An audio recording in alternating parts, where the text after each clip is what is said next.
effectivement non pas de refaire une synthèse de la synthèse, je ne saurais pas le faire, mais peut-être à partir en tout cas des éléments qui ont été discutés cet après-midi et puis de remettre en perspective dans le cadre de cette campagne électorale pour les élections régionales des 6 et 13 décembre prochains. Tout d'abord, je tiens bien évidemment à remercier l'ensemble des militants qui ont rendu possible l'organisation d'une telle journée, que ce soit par l'accueil, par l'organisation et la réservation de la salle. Je crois que sans eux, en tout cas, cela ne serait pas possible. Et nous le voyons dans chaque déplacement, dans chaque initiative qui est organisée, c'est bien évidemment par l'application de chacune et de chacun que notre campagne est possible, j'y reviendrai. Remercier également chacune et chacun, plus de 250 personnes ont participé aux travaux cette journée. Je crois qu'en tout cas c'est un beau pari. Nous l'avons dit, nous le redirons, cette région, permettez-moi l'expression, n'a aucun sens. Elle existe, et bien évidemment, rassembler l'ensemble, ne serait-ce que des militants, des citoyens engagés de cette région, est forcément un exercice difficile. Nous ne nous y sommes pas résignés, mais je crois qu'en tout cas, en ce samedi après-midi, réussir ce pari-là, ici, à Saint-Martin-d'Hères, le maire nous a rejoints cet après-midi, merci David. Je crois que c'était en tout cas important et là encore une belle réussite. Avant de revenir sur les éléments plus particuliers qui ont été discutés dans les ateliers, permettez-moi peut-être de resituer notre journée et notre campagne aux élections régionales dans le contexte économique, social et politique. Chacun des rapporteurs l'a dit. Cette campagne ne peut pas faire abstraction de la situation européenne, de la situation nationale dans laquelle ces élections vont se dérouler. Un contexte économique particulier, puisqu'il n'y a jamais eu autant de richesses produites, et pourtant le pouvoir d'achat des salariés, des fonctionnaires, des retraités ne cesse de baisser. Les licenciements, le chômage, la baisse des pensions, la crise agricole qui a frappé très fortement cet été sont devenus le lot commun de toutes et de tous. Finalement, seuls les profits boursiers ne connaissent pas la crise. Pour preuve d'ailleurs, les entreprises du CAC 40 qui, elles, ont récupéré au cours du premier semestre 2015 38,5 milliards d'euros de dividendes. C'est vous dire que de l'argent, il y en a et qu'avec cet argent, il pourrait y avoir une toute autre construction de notre pays, de notre région, pour répondre aux besoins de la population. Jamais, je le disais donc, il n'y a eu autant de richesse, et donc la question n'est pas, et en tout cas je m'y renonce, d'expliquer à la population qu'il faut encore un peu plus se serrer la ceinture, encore un peu plus faire un effort. Mais au contraire, je crois qu'il y a urgence, et c'est le message que nous voulons renvoyer avec notre liste, dans la diversité de celles et de ceux qui la constituent, c'est-à-dire un message que oui, il y a urgence à faire autrement, il y a urgence à redistribuer autrement les moyens pour justement répondre aux besoins. C'est un défi parce que face à cette situation, on ne peut pas dire que le gouvernement répond justement à ces attentes. Et pire, et je crois que c'est pire encore, ils mettent en place une politique contraire à ces engagements de campagne et ne fait ainsi qu'aggraver la crise de la politique, le fossé qui se creuse jour après jour entre les électrices et les électeurs et l'ensemble finalement des élus politiques. Et donc il ne s'agit pas simplement de prendre des grands discours enflammés pour appeler les Françaises et les Français à aller voter aux élections régionales. Il ne s'agit pas simplement de constater et de regretter que élection après élection, les taux d'abstention augmentent, mais il s'agit, avec là encore l'urgence, de redonner envie de faire de la politique, de redonner goût, Loris le disait, en montrant que cela est possible. La vie économique, je le disais, de notre pays se porte bien. Elle se porte bien parce qu'elle est également aux mains du MEDEF, disons-le tranquillement, et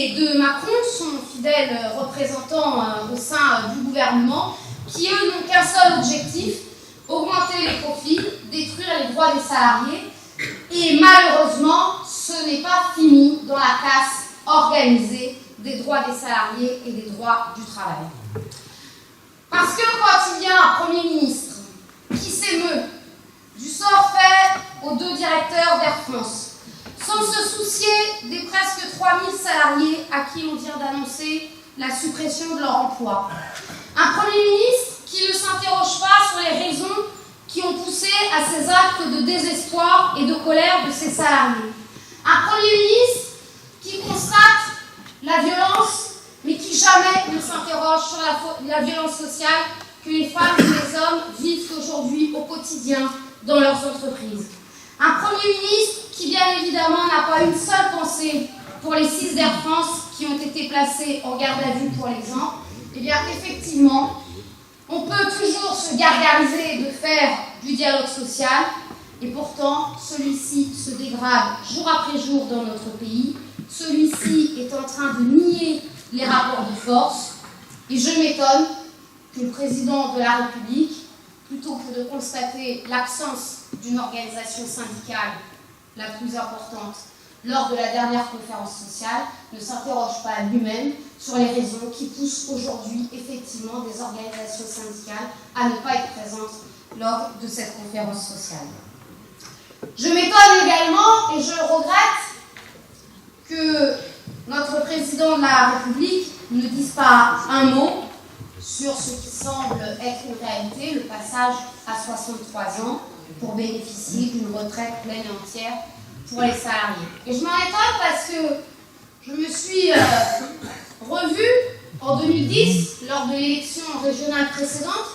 Décidément, je crois qu'il va falloir s'inquiéter à chaque élection régionale, le droit à la retraite est fortement remis en cause. Et souvenons-nous en 2010 de cette hésitation qu'avait eu à l'époque un certain député de Corrèze, devenu aujourd'hui président de la République, qui s'était à l'époque trompé de bouton, mais en tout cas de cette vague d'hésitation que nous avions connue à l'époque, fallait-il ou pas voter ou s'abstenir le passage à la retraite à 62 ans. Donc vraiment, je crois qu'en tout cas, en matière de droits sociaux, en matière de politique économique, il y a besoin d'imposer dans notre pays une autre politique. Et à cela s'ajoute une répression syndicale qui reprend fortement dans le monde ouvrier, mais aussi dans le monde paysan. Je le dis en tant qu'élu de la Loire,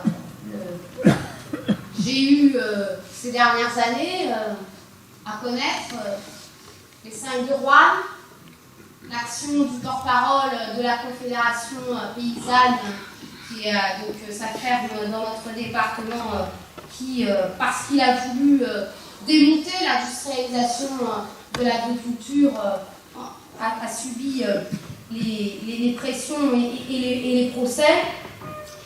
Et plus récemment, sur la question de la répression syndicale, nous étions à Annecy, il y a une semaine, aux côtés de Laura, inspectrice du travail, qui a dénoncé les agissements de la direction ATFAL et de Christophe, salarié licencié, pour avoir lui aussi dénoncé les agissements de la direction.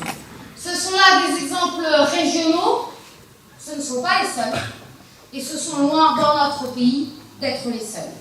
Il y a donc, je le disais, urgence à construire une autre politique. Pour cela, dans 6 semaines, maintenant, plus que 6 semaines, le premier tour des élections régionales se déroulera. Nous voulons construire une région Auvergne-Rhône-Alpes qui répond aux besoins des femmes et des hommes qui habitent cette grande région. Cette grande région que nous n'avons pas forcément souhaitée parce qu'elle a été réfléchie, elle a été pensée, elle a été construite pour éloigner encore un peu plus les citoyennes et les citoyens de la décision politique. Cette grande région aux compétences renforcées pour opposer les territoires, pour encourager à la compétitivité entre les territoires plutôt que de la solidarité. Mais cette grande région qui aujourd'hui est présente et de laquelle nous voulons nous saisir pour construire et imposer une autre logique en Auvergne et en Rhône-Alpes. Pendant ces 6 semaines, certains ont déjà d'ailleurs commencé, certains vont entretenir la désespérance et la haine. Seul terreau fertile en ce mois de décembre pour faire germer les idées d'extrême droite. Il nous faut les combattre, il nous faut démonter point par point le fait que le programme du Front National est un programme de haine, est un programme d'exclusion, est un programme de division, et il est à l'opposé des valeurs que nous défendons et que nous mettrons en œuvre à la région Auvergne-Rhône-Alpes.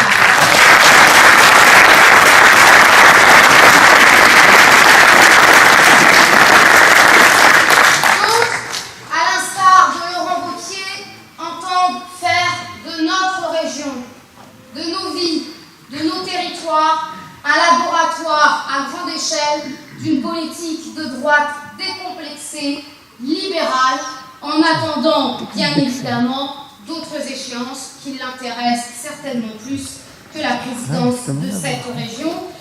Alors, je l'affirme avec vous, nous devons tout faire pour que Laurent Wauquiez ne se serve pas de notre région pour faire un tremplin personnel pour des ambitions qui se situeront ailleurs. Parce que lui, le défenseur des altiligériens, bien évidemment, mais plus largement aujourd'hui des montagnards, des milieux ruraux, des petites gens, comme il le dit, il affichera, s'il est élu président, son réel objectif, être finalement, vous savez, on sera à la période de Noël, donc on est encore dans la liste des jouets, mais il serait bien évidemment le pilote d'un grand avion, d'un grand paquebot, d'un grand car, très certainement plus que d'un train.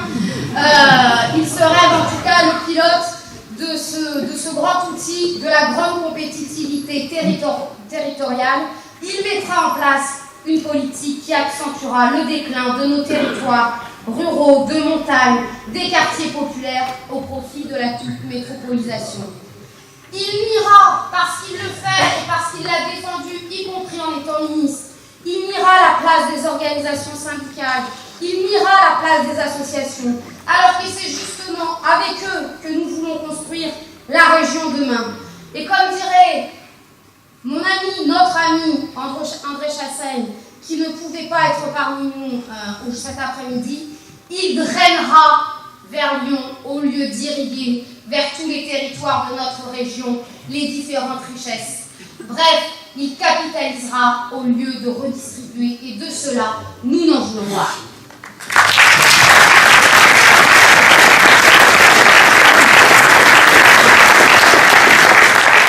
l'inverse, nous l'avons dit, nous voulons construire une région qui respecte chacune et chacun. Une région qui développe des politiques au service des populations, une région qui place l'humain d'abord dans toutes ses décisions. Et je l'affirme ici avec force, si nous gagnons la région, la seule ligne de conduite pour nous demain sera la défense de l'intérêt général et l'humain avant tout. Parce que notre liste, l'humain d'abord avec la gauche républicaine et sociale, n'est pas une liste d'amusement, n'est pas la petite liste, mais c'est une liste qui est porteuse d'un projet pour la région Auvergne-Rhône-Alpes, d'un projet enrichi aujourd'hui par la contribution de chacune et de chacun, d'un projet qui continuera de s'enrichir pendant les 6 semaines où nous allons aller à la rencontre de toutes celles et tous ceux qui veulent une autre politique dans notre région. Mais il s'enrichira également pendant les 6 années de la mandature. Parce que oui, faire de la politique, ce n'est pas décider un jour de ce qui est bon pendant les 6 ans qui viennent. Faire de la politique, c'est construire au fur et à mesure pour répondre aux besoins des populations qui, bien évidemment, jour après jour, sont de plus en plus exigeants et s'adapter pour répondre au plus près de ces besoins. Alors, nous l'avons dit, nous avions 15 propositions à mettre au débat. Pourquoi 15, vous allez me dire, écoutez, je ne sais pas, je ne pourrais pas vous le dire. Il y a 13 départements, alors on n'a pas retenu 13, ça pourrait porter malheur. 15 propositions en débat. De ce que je viens d'entendre, je crois que très certainement, nous passerons peut-être à 20. Mais la question n'est pas le nombre. Parce que notre objectif n'est pas de faire un catalogue de Noël des propositions pour le 6 décembre prochain. Notre objectif, et cela a été dit, c'est de travailler à des propositions visibles, à des propositions concrètes,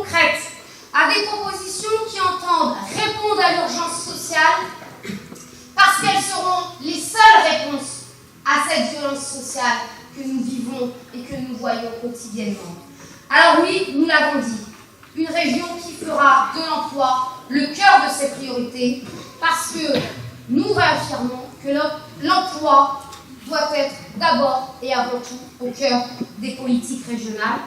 Il nous faut pour cela soutenir l'innovation technologique et sociale des PME, Catherine l'a rappelé. Nous souhaitons, par les politiques régionales, faciliter l'accès à l'emploi et le sécuriser pour toutes et pour tous. La région aura à mettre en place un schéma de développement économique. Ce schéma, il doit affirmer le principe de l'aide à l'emploi et non pas de l'aide à l'entreprise. Ce schéma, il doit s'appuyer sur les politiques de filière, et elles sont nombreuses dans notre région, on ne va pas toutes les énumérer ici.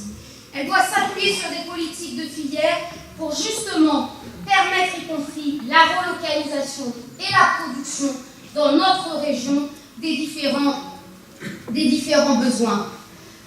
Toutes les subventions doivent être soumises à un contrôle régional du respect des engagements par le bénéficiaire. Pourquoi? Parce que c'est une exigence démocratique.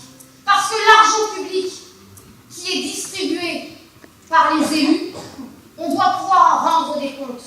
Il doit pouvoir répondre aux besoins pourquoi on l'a donné. Ce n'est pas pour embêter telle ou telle entreprise, ce n'est pas pour rajouter, comme on entend parfois, des contraintes. C'est parce que l'argent public, c'est le nôtre. Et donc cet argent, nous devons demeurer et rester vigilants pour savoir si l'utilisation qui en est faite, elle est bien là pour répondre aux besoins de l'intérêt général. Parce qu'effectivement, là encore, c'est plus que des catalogues. S'il nous fallait énumérer l'ensemble des entreprises, l'ensemble des salariés que nous avons rencontrés depuis cet été, qui sont dans une entreprise qui, à un moment donné, a bénéficié de l'argent public et qui, aujourd'hui, licencie, ferme, laissant les femmes, les hommes sur les territoires sans se soucier de leur avenir, laissant d'ailleurs souvent, y compris des zones polluées, charge aux collectivités territoriales de s'assurer de la dépollution et puis les champs, les friches, faire ce qui en sera peut-être un jour.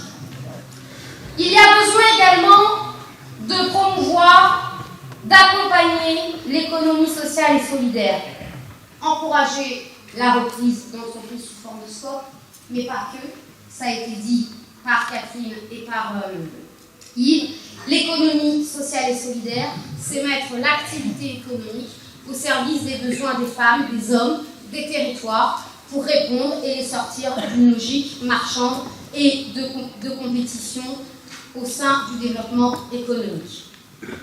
Nous voulons également, c'était Antoine qui le rappelait, une région qui construit de l'égalité entre les citoyens, quels que soient les territoires. C'est ça. Je corrige au fur et à mesure. Dire cela, c'est là encore travailler à des propositions pour le quotidien qui vont toucher chacune et chacun. J'ai parlé tout à l'heure du schéma de développement économique. Deuxième grand acte fort de cette région, ce sera le schéma de développement, le schéma d'aménagement du territoire pour notre région. Ce schéma, je vous le dis toujours, il y a deux façons de le faire. On se réunit à 200 à Lyon, chacun défend son précaré, reconstruit sa petite baronnie locale, ou alors au contraire, ce schéma, on est ambitieux, et on va dans tous les territoires, on crée des conseils de territoire, on travaille avec les femmes, les hommes, les personnes engagées, les organisations syndicales, je vous le disais, le mouvement associatif, et avec eux, on construit un territoire, un schéma qui va répondre aux besoins de chacune et de chacun, en mettant au cœur la question du service public, parce que c'est lui qui fera le lien, finalement, et qui sera un véritable rempart de protection par rapport à la crise que nous vivons. Alors, je ne vais pas revenir, mais oui, il nous faut contrer l'application de la loi Macron, notamment de ce cas Macron, en Auvergne-Rhône-Alpes, et pour cela, il y aura besoin de la mobilisation de toutes et de tous. Mais souvenons-nous le vote d'une délibération anti-OGM au Conseil régional, souvenons-nous des mesures qui ont pu être prises, et n'oublions jamais que la deuxième région de France, elle a aussi les moyens de se battre, de mobiliser et d'avoir le bras de fer qu'il faut, y compris avec la SNCF, pour imposer un véritable service public de qualité dans une offre diversifiée, on l'a dit, de TER et de déplacement. Il y a effectivement besoin de travailler la modalité, dans l'intermobilité, dans son ensemble, sans opposer les modes entre eux, mais en réaffirmant que l'armature de notre région doit se faire autour de lignes de chemin de fer et qu'à partir de là, il faut, à l'échelle de territoires à définir, travailler sur des comités de la mobilité pour justement répondre aux besoins des usagers et ne pas simplement être dans un comité de ligne où, entre guillemets, on entend, on écoute, on partage pas, ce qu'explique la SNCF et les contraintes souvent très techniques, ce qui fait d'ailleurs que très rapidement beaucoup de citoyens quand même s'en vont, des contraintes très techniques qui font que de toutes les façons, à chaque fois que quelqu'un demande une amélioration, cela n'est jamais possible. La question des transports est effectivement posée pour les personnes, mais également pour les marchandises, et nous avons pour cela la nécessité de travailler à un véritable fret ferroviaire et fluvial, parce que, Antoine l'a rappelé, c'est un enjeu de santé publique que d'organiser le déplacement des marchandises sur le train, sur les canaux, sur les fleuves, plutôt que sur les routes. Et pour cela, c'est à la fois donc répondre à cette exigence de santé publique et aussi aller plus loin que les 25% de part modale fixés dans le Grenelle d'ici à 2020, parce que répondre à cette exigence-là, c'est aussi répondre à l'exigence climatique. Sur l'agriculture, je vais en dire un mot parce que si André était là, il ne m'aurait pas accepté, donc je vais le faire, je vais rassurer les amis du Puy-de-Dôme sur le fait que je l'ai fait. Je crois en tout cas, ça a été rappelé, l'objectif de la région est avant tout de préserver les espaces agricoles. Elle doit les préserver de certains promoteurs. Elle doit les préserver de ce à quoi on assiste de plus en plus, c'est-à-dire qu'on est passé de fermes d'élevage à des fermes photovoltaïques. Les espaces agricoles doivent être occupés par ceux qui travaillent la terre. La région doit donc faciliter l'installation, parce que cela a été rappelé également, l'entretien des paysages ne se fera. Quand on parle de l'entretien des paysages, c'est-à-dire aussi la préservation des corridors écologiques et la possibilité de déplacement des différentes espèces animales, ne peut être fait que parce que les paysans occupent ces paysages, ces territoires. La région devra bien évidemment appuyer la valorisation de ces productions de qualité, en valorisant les différentes filières, que ce soit les filières de qualité et d'origine, que ce soit l'agriculture biologique, que ce soit l'agriculture raisonnée. Et je le dis, et je prends l'engagement que nous nous battrons pour que dans les cantines, dans l'assiette des cantines de nos lycées, il puisse y avoir 80% de produits locaux, car cela permettra réellement tout d'abord d'apporter une alimentation saine, variée, équilibrée pour nos lycéens, mais aussi cela permettra réellement d'organiser les circuits courts et de proximité et ainsi garantir aux paysans un revenu décent. Enfin, avant-dernier point, une région solidaire et fraternelle. Yves le disait, une région qui favorise l'engagement entre les personnes, le respect mutuel entre les uns et les autres. Quelle belle ambition dans la société où nous vivons. Dans la société du repli sur soi et du chacun pour soi, se dire que nous voulons au contraire travailler ce lien entre les femmes et les hommes, quelles que soient leurs origines sociales, quelles que soient leurs origines territoriales. Pour cela, on le rappelait, c'est bien évidemment là encore la nécessité de politiques régionales offensive, de politique régionale qui protège, mais qui n'oppose pas, de politique régionale qui se mobilise et se bat pour la défense du service public, parce que sans cela, il ne peut y avoir de solidarité. Alors je retiens bien évidemment l'idée d'une conférence des bassins de santé. Je crois que c'est en tout cas une nécessité. Là encore, les déplacements dans les départements, je crois qu'il n'y a pas un département où on ne fait pas état d'une problématique autour de la fermeture de services, de la remise en cause dans l'hôpital public, un des hôpitaux publics ou plusieurs des hôpitaux publics du département. Cela même avant le passage et le vote définitif de la loi santé, pour laquelle Annie David, bien évidemment, ma collègue au Sénat, a fait partie de ceux, en tout cas, qui se sont les plus mobilisés pour s'opposer aux conséquences de cette loi de santé.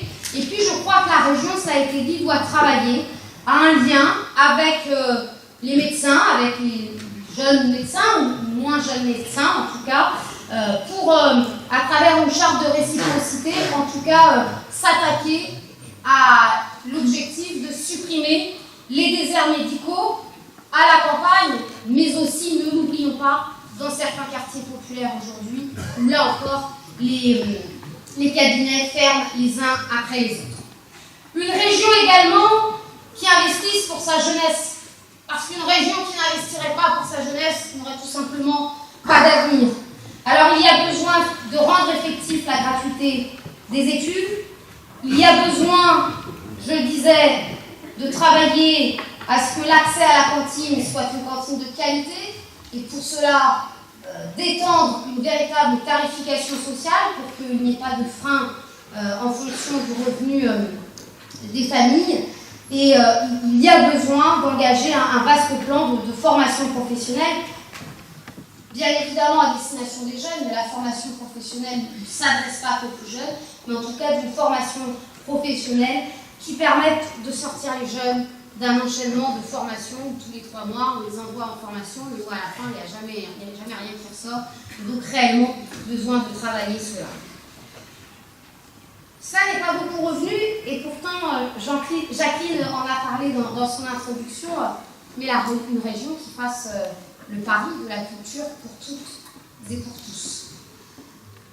Le budget de la culture dans notre région doit pouvoir être augmenté, parce que effectivement, la culture, c'est parfois le parent pauvre, c'est parfois celle sur qui on réduit un petit peu les budgets, et pourtant, c'est celle dont nous avons toutes et tous besoin. Sans opposer les grands équipements culturels aux actions de proximité et aux médiations culturelles au plus près des femmes et des hommes, mais il y a besoin effectivement de repenser la politique culturelle et de lui donner les moyens pour qu'elle puisse s'exprimer dans l'ensemble des territoires. Je souhaiterais quand même faire un mot pour les agents, les fonctionnaires territoriaux du Conseil régional Rhône-Alpes et du Conseil régional Auvergne. Beaucoup de choses se disent, ils sont nombreuses et nombreux, avec de grandes inquiétudes sur leur devenir. Et je crois que nous devons dire que bien évidemment, la région demain ne pourra pas se faire sans eux, et qu'il faut construire avec eux, pas simplement avec les directeurs de service, la région demain, pour que les politiques régionales puissent réellement se mettre en œuvre et se déployer à l'échelle de toute la région. Enfin, et j'en finirai sur la nécessité d'une région citoyenne, d'une région, j'ai noté l'expression, parce que je la trouve juste, qui redonne le goût à l'action politique, d'une région qui ne parle pas de la citoyenneté, parce qu'il ne peut pas y avoir de discours politique aujourd'hui sans parler de citoyenneté, mais d'une région qui réellement donne le pouvoir, redonne le pouvoir aux citoyens, en organisant sous diverses formes, en déclinaisant sur différentes actions, la possibilité que les citoyens puissent réellement donner leur avis, mais aussi contrôler la politique régionale. Alors, vous l'aurez compris, je suis fière, et je vous l'affirme ici, nous avons plusieurs propositions qui nous permettent d'aller à la rencontre des habitants de notre région. Je suis fière également parce que les listes, ça y est, se finalisent dans tous les départements. Et je me dis, nous avons une belle liste. Nous avons une belle liste parce qu'elle est le fruit d'un rassemblement politique dans laquelle le MRC a pris sa place, les communistes ont pris leur place, dans laquelle de nombreux militants du front de gauche, de citoyens engagés, ont pris leur place parce qu'ils y ont finalement trouvé cet espace qui permet à la fois de ne rien lâcher dans le combat contre les politiques d'austérité, mais aussi de travailler à un véritable projet régional qui s'adresse aux femmes et aux hommes de notre région. 230 candidats, mais au-delà de ça, des comités de soutien qui de partout s'organisent, se développent, et donc à la fin de la campagne, bien évidemment, des milliers de femmes et d'hommes qui se seront mobilisés et impliqués dans cette campagne. Je veux dire ici aux hésitants que nous allons rencontrer, aux déçus de la multiplicité des listes. En 2010, il y a eu 3 listes à gauche, et c'est une réalité, que nous en sommes là aujourd'hui, que nous avons tout fait pour travailler à des rassemblements sur des propositions, mais que l'unité ne se décrète pas, ça se construit dans le respect de chacune et de chacun, et que je crois qu'aujourd'hui, ce qui est important pour nous, c'est de mettre en avant la richesse de notre liste, la richesse des propositions et la combativité de cette liste. Je souhaite également dire qu'une élection régionale est une élection à 2 tours, je ne vous apprendrai rien ici, et que donc, si fusion il y a, c'est parce que le mode de scrutin en est ainsi. Si fusion il y a, elle sera, et je m'y engage, démocratique, respectueuse des rapports de force de chacun. Il n'y aura aucune compromission programmatique, ni sur la remise en cause des services publics, ni sur le combat contre les politiques d'austérité, ni sur la volonté de faire des grandes régions au sein d'une grande Europe demain. La nécessité d'une liste de gauche sincère, simple, exigeante et combative, je l'ai dit, qui doit bien évidemment trouver sa place et son débouché demain dans l'Assemblée régionale d'Auvergne-Rhône-Alpes. Parce que, je le dis ici, et je le redirai tout au long de la campagne, et s'il n'y avait pas eu les élus du Front de gauche, jamais nous aurions voté à la dernière session du Conseil régional de Rhône-Alpes un vœu sur Graftech. Jamais, au sein de l'hémicycle à Lyon, nous n'aurions parlé des 5 de Roanne. Jamais, nous n'aurions pris une délibération qui vise à protéger les lycéens sans papier. Jamais, ni en Auvergne, ni en Rhône-Alpes depuis 2004, une commission de contrôle des fonds publics n'aurait été mise en place. Bien sûr qu'il faut faire plus, mais jamais cela n'aurait été possible. Jamais, à la région Rhône-Alpes, Christiane Puteaux, vice-présidente à l'emploi, n'aurait pu mettre en place un fonds d'urgence pour les salariés qui peuvent solliciter pour demander des contre-expertises dans leur entreprise et ainsi jouer à armes égales avec le patron pour pouvoir mener réellement la bataille de l'emploi. Alors oui, bien sûr, nous devons être plus nombreuses et plus nombreux demain dans cet hémicycle. Nous devons être majoritaires et faire de notre région un exemple. Mais jamais, jamais je ne laisserai cette 2e région de France aux mains de la droite libérale.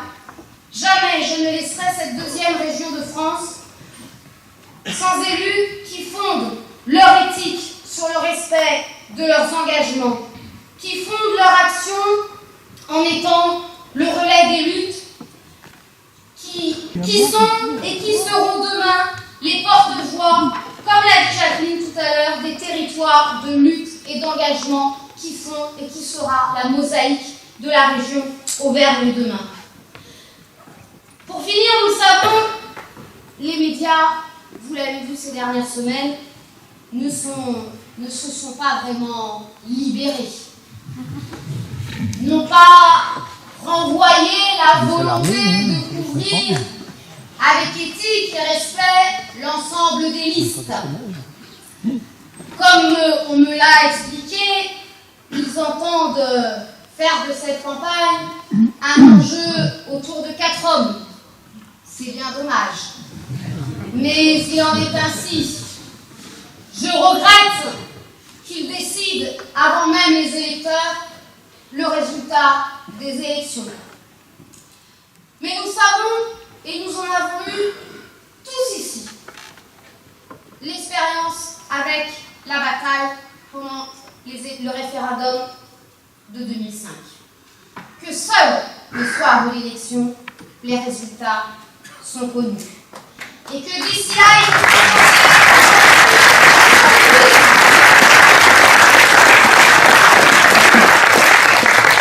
alors, vous avez tous pris connaissance hier d'un sondage. Il nous indique une seule chose. Nous sommes en capacité de faire un beau score. Nous sommes en capacité de progresser encore. Il nous appartient, et après ce que je viens de dire, il nous appartient à chacune et à chacun de le consolider. Il nous appartient de l'amplifier. N'en restons pas là. Les 6 prochaines semaines vont être décisives. Alors, il reste, je le disais, 6 semaines pour nous adresser à toutes celles, à tous ceux que nous connaissons, à toutes celles et à tous ceux déçus de la politique, pour faire avec eux la démonstration que d'autres choix politiques sont possibles, que oui, la République, le service public sont les seuls atouts pour toutes celles et tous ceux qui n'ont plus rien. Nous sommes aujourd'hui les seuls à défendre ce capital collectif. Je sais que vous en êtes capables. Ensemble, nous allons le faire. Ensemble, nous ne lâchons rien, car pour nous, ce sera encore et toujours l'humain d'abord.